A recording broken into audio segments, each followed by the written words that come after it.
प्रत्येक वारकरी व्यक्तीने बरं का हा पुढे सांगतोय तो उपाय जर नियमितपणे केला तर कधीही तुम्हाला अटॅक ज्याला म्हणतो तो अटॅक तुम्हाला कधीही येऊ शकणार नाही. अगदी गायनाचार्य असू द्या, पकवाज वाजवणारे असू द्या, कोणी असू द्या. माझा दृष्टिकोन एवढा आहे की माझ्या वारकरी संप्रदायामध्ये की ज्यांना डायबिटीस आहे, ज्यांना बीपीच्या गोळ्या चालू आहेत, थाप लागते, दम लागतो, अशा व्यक्तीसुद्धा निरोगी राहाव्यात असं मला अंतःकरणापासून वाटतं. आणि म्हणून आपणाला सायन्सचं ज्ञान आहे आयुर्वेदाचं, आणि ते माझ्या मी वारकरी व्यक्तीपर्यंत पोचवू इच्छितो. करायचं का नाही ते तुम्ही ठरवा. सांगणं हे माझं कार्य आहे. असणारा निरोप पोचवण्याचं कार्य माझं आहे. तुमची इच्छा आहे करायचं का नाही ते. उपाय यासाठी मी सांगतो, आपल्या बऱ्याच जण बीपीच्या गोळी खाते, शुगरच्या गोळी खाते. गोळ्या खावा, गोळ्याबद्दल काय माझं मत नाही, परंतु मी एक सांगतो तेवढं फक्त ट्रीटमेंट दररोज जर तुम्ही केलं, लक्षात ठेवा, तर माझ्या मते तुम्हाला त्या गोळ्या एक 2-3 महिन्यामध्ये बंद होऊन जातील. आयुर्वेदिक महात्म्य असणारा, लक्षात ठेवा.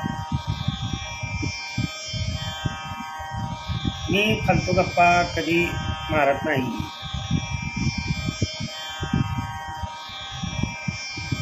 जयाच्या द्वारे सोन्याचा पिंपळ हा अभंग सर्वांना माहिती आहे, ध्यानात आलं. जयाच्या द्वारे सोन्याचा पिंपळ असं म्हणण्याच्या ऐवजी सोन्याचा कडुलिंब का म्हणतो, सोन्याचा वड का म्हणतो, सोन्याची बाभूळ का म्हणतो, सोन्याची जांभूळ का म्हणतो, सोन्याचा पिंपळच का म्हणतो.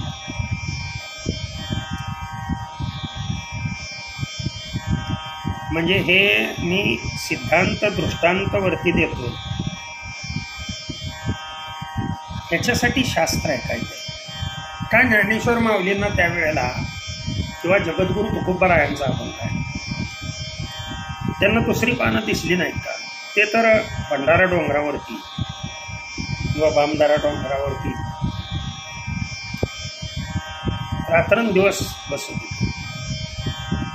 परंतु जयाची द्वारी सोन्याचा पिंपळ म्हणण्या पाठीमागे उद्देश काय, तर धर्मशास्त्राप्रमाणे पिंपळ हे असं झाड आहे, लक्षात ठेवा, ज्यामध्ये सर्व देवादिकांचा वास असतो. त्यात ब्रह्मा, विष्णू, महेश्वर तर आलेच, आलं का लक्षात. म्हणजे ते तिघेजण तर आहेतच. शनिदेवाचं तुम्हाला सांगतो वरदान आहे. आता ही सांगून मी व्हिडिओ मोठा करू इच्छित नाही, परंतु या पिंपळाच्या पानाचा बरं का, आता पिंपळाचं झाड दारात असावं, घरात नसावं. दारात असलं तरी चालतं, घराच्या बाजूला असलं तरी चालतं, रानात असलं तरी चालतं. दारात असलेलं सर्व अडचणी दूर करेल, परंतु घरात किंवा घरावर किंवा छपरावर वाढलेलं झाड आहे ते तुमच्या अडचणी वाढवेल, हे लक्षात ठेवा. इतकं म्हणजे महत्त्वाचं. मग सर्व देवता आणि त्या पानाचा आकार कसा येतो बघा. त्या पानाचा जो आकार आहे तो लक्षात ठेवा हृदयासारखा आहे. आपलं जे हृदय आहे त्या हृदयासारखा त्याचा आकार आहे. म्हणजे त्या पानाच्या आकारावरून तरी कमीत कमी लक्षात आलं पाहिजे तुमच्या की हे आता ब्रह्मा विष्णू महेश म्हणजे इडा पिंगला आणि सुषुम्ना 3 प्रकारच्या नाड्या आहेत लक्षात ठेवा. ह्या ॲक्टिव्ह करणं आणि ज्या हृदयावरती असणाऱ्या ज्याला आपण म्हणतो हृदयाला रक्तपुरवठा करणाऱ्या ज्या वाहिन्या आहेत नलिका आहेत त्याच्या पापत्या किंवा त्याच्यामध्ये गुटळी आढळली फ्लोरेस्टराची बॅड फ्लोरेस्टरा तर ह्या गुटळ्या वगैरे साठवून न देणे आणि त्या शिरा कोरोनरी आर्टरी लक्षात ठेवा कोरोनरी पेन यांचं कार्य व्यवस्थितरित्या करणं आणि ते होऊ देणं हे पिंपळाच्या पानाचं काम आहे.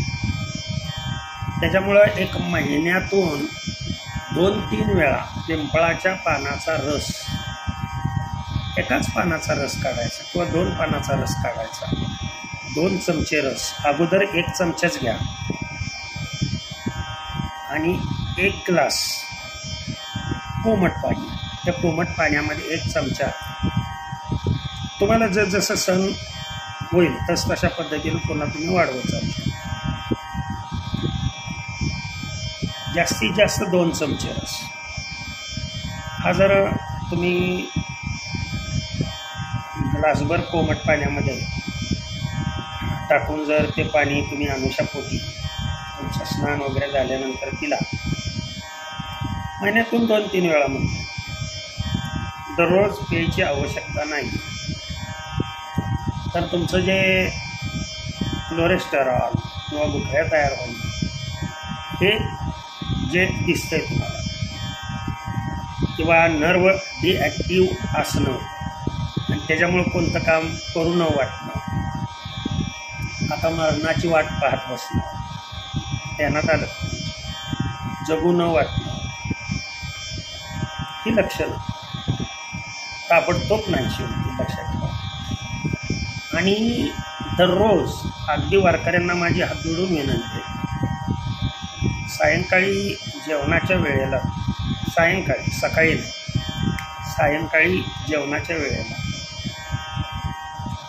लसूण असतो कच्चा लसूण त्या लसणाच्या 2 पाकळ्या जेवणाबरोबर कच्च्या जर 2-3 पाकळ्या तुम्ही खाल्ल्या डेली तर तुम्हाला अटॅक प्रॉब्लेम किंवा श्वासाचा प्रॉब्लेम किंवा कफाचा प्रॉब्लेम जो आहे तो तुमचा पूर्णपणे कमी होऊन जाईल.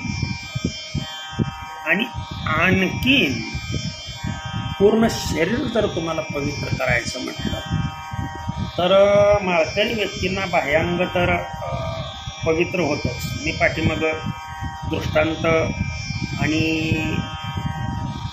संतांचा अभंग सांगून तुळशीचं महात्म्य वर्णन केलं. बाह्य अंग म्हणजे तीर्थ आहे सर्व जगातील तीर्थे तेथे तुळशीमध्ये जर स्नान झालं मात्र आंतरिक स्वच्छता जर तुम्हाला पाहिजे असेल तर मेडिकलमध्ये लक्षात ठेवा तुळशी ड्रॉप्स एवढी बॉटल असते आणि ती कंपनी कुठली असेल लक्षात ठेवा IMC असेल किंवा दुसरी कोणतीही असेल तुळशी ड्रॉप्स मिळतात. 5 तुळशांपासून तयार केलेला आर्क तुळशी आर्क त्याचे 2 थेंब लक्षात ठेवा. हे पाणी त्याचं आहे. तुमचे सर्व दोष जर आंतरिक सर्व दोष जर तुम्हाला घालवायचे असतील ध्यानात आलं का तुमच्या तर याच्यामध्ये तुळशीचे 2 थेंब हे बॉटल मी दुपारी आणतो आणि सकाळी आणतो लेक्चरच्या वेळेला येतात. सकाळी 1 बॉटल संपवतो आणि सायंकाळी 1 बॉटल संपवतो. ते बॉटल संपली की मी घरी जातो. लक्षात आलं या बॉटलशिवाय मी दुसरं पाणी पित नाही. त्याच्यामुळं तुम्ही हे महिनाभर करून बघा. तुमच्या सर्वच समस्या ज्या आहेत, मग तुम्हाला आलेले नपुसंकत्व, अगदी कॅन्सर जरी असला तरी कॅन्सर सेल याने वाढू दिले जात नाही. त्या तुळशीच्या पाण्यात, कडुलिंबाच्या 2-3 थेंबावर. परंतु त्याला अल्टरनेटिव्ह म्हणजे पर्याय म्हणून मी सांगितला, तुळस हे पवित्र आहे लक्षात. कारण 5 राम तुळस, कृष्ण तुळस, त्या 5 तुळशीपासून बनवलेला अर्क जो आहे, तो अर्क प्रत्येक वेळेला तुम्ही ज्या वेळेला तुम्हाला ताण लागेल त्या वेळेला जर तो घेतला तर तुम्हाला कुठल्याही प्रकारची ॲसिडिटी होणार नाही, गॅसेस होणार नाही. काही कारणास्तव नपुसंकत्व आलं असेल तर ते सुद्धा नाहीसं होऊन तुमच्यामध्ये ऊर्जा निर्माण होईल. मग ती स्त्री असो पुरुष असो. मात्र सर्व अंग पवित्र करण्याचं कार्य की तुळशीचं पाणी, 2 थेंब तुळशीचे टाकलेले पाणी पिणं, हे माझ्यामध्ये वारकऱ्यांनंतर हात जोडून येईल. नाहीतर आपल्यासाठी पवित्र याच्यापेक्षा दुसरं काय नाहीच लक्षात. हे तुम्ही जर दररोज प्राशन केलं तर कुठल्याही प्रकारचा तुम्हाला आजार होणार नाही. आणि तुमची इम्युनो पॉवर म्हणजे रोगप्रतिकारक क्षमता इतकी जबरदस्त वाढेल, तुमच्या तोंडावरती कुठेही सुरकुती दिसणार नाही, दिसते का कुठं सुरकुती तुम्हाला. अशा पद्धतीने चेहरा व्यवस्थितरित्या तुमचा राहू शकतो. फक्त विश्वास ठेवणं, ज्ञान मिळवण्यासाठी श्रद्धावान लभते ज्ञान. आलं का? श्रद्धेशिवाय ज्ञानाची प्राप्ती नाही. विश्वास हे मुख्य भांडवल आहे. आपण नाही तिथे विश्वास ठेवतो, मात्र जिथे ठेवायचा तेथे न ठेवल्यामुळे आपणाला सुख आणि दुःख मिळतं. बरं, आनंद आपल्याला जीवनामध्ये कधीच मिळत नाही, ध्यानात आलं. आणि आनंद जर जीवनामध्ये आनंद जर मिळाला तर आनंदाला बॅकवर्ड गिअर नाही. तुमच्या माहितीसाठी तुम्ही सुखाची अपेक्षा करत असाल तर सुख मिळेल तुम्हाला, परंतु सुखानंतर दुःख हे येतच. परंतु आनंद जो आहे, आनंदाला विरोधार्थी शब्द सांगा. एवढे दिवस तुम्ही कीर्तन प्रवचन करता, आनंद या शब्दाला विरोधार्थी शब्द सांगा. त्याला विरोधार्थी शब्दच नाही. आनंद मिळणे म्हणजे अशी अवस्था होणे. आनंदे निर्भरे डुलतसे. लक्षात आलं का तुमच्या? सर्व सुख द्यालो, सर्व अलंकार, सर्व सुख द्यालो, सर्व अलंकार, आनंदे निर्भरे डुलतसे. सर्व सुख द्यालो, सर्व अलंकार, सर्व सुख द्यालो, सर्व अलंकार. सर, रागातील कीर्तनसाठी या चॅनलवर आपण गायलाय ऐकतो.